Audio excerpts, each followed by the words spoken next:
Você sabe o que é a personalidade da pessoa natural, segundo o Código Civil? Todo ser humano é considerado como sujeito de obrigações e direito, sem qualquer distinção. Que tal dividirmos esse assunto em duas partes, início e fim da personalidade? Bora facilitar? Vamos falar primeiro do início da personalidade.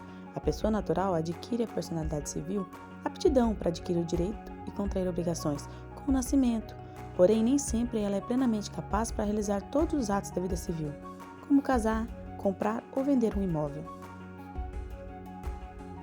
No artigo 2º diz, a personalidade civil da pessoa começa com o nascimento com vida, mas a lei põe a salvo, desde a concepção, os direitos do nascituro. O Código Civil adotou a teoria natalista para o início da personalidade, ou seja, a personalidade começa com o nascimento com vida. Existe também a teoria concepcionista, que parte do princípio contrário à natalista. Concepção é desde o ato em que o nascituro foi concebido do relacionamento conjugal do casal. E a personalidade condicional, que diz que os direitos do nascituro estão sujeitos a condições suspensivas do nascimento com vida. É importante falar que a pessoa natural tem a possibilidade de exercício de atos jurídicos. Vamos citar aqui apenas no direito civil. A incapacidade absoluta, aos menores de 16 anos, a capacidade relativa, entre 16 e 18 em algumas situações, e a capacidade absoluta, aos maiores de 18 anos. A segunda parte será o fim da personalidade.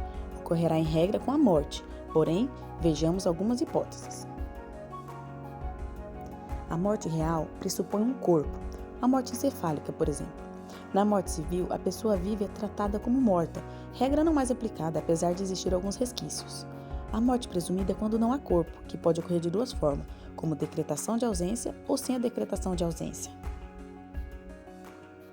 Assim, vejamos que dispõe o Código Civil sobre a morte presumida. No artigo 6º diz, a existência da pessoa natural termina com a morte, presume-se esta quanto aos ausentes, nos casos em que a lei autoriza a abertura da sucessão definitiva. No artigo 7º diz que pode ser declarada a morte presumida sem decretação de ausência. No inciso 1º, se for extremamente provável a morte de quem estava em perigo de vida. No inciso 2º, se alguém desaparecido em campanha ou feito prisioneiro não for encontrado até 2 anos após o término da guerra. E no parágrafo único, onde a decretação da morte presumida nesses casos somente poderá ser requerida depois de esgotadas as buscas e averiguações, devendo a sentença fixar a data provável do falecimento.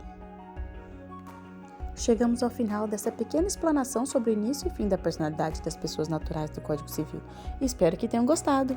Para complementar, fica como sugestões as aulas presenciais da professora mestre Mayra Portugal, pois são muito esclarecedoras sobre o tema. Até mais e bons estudos!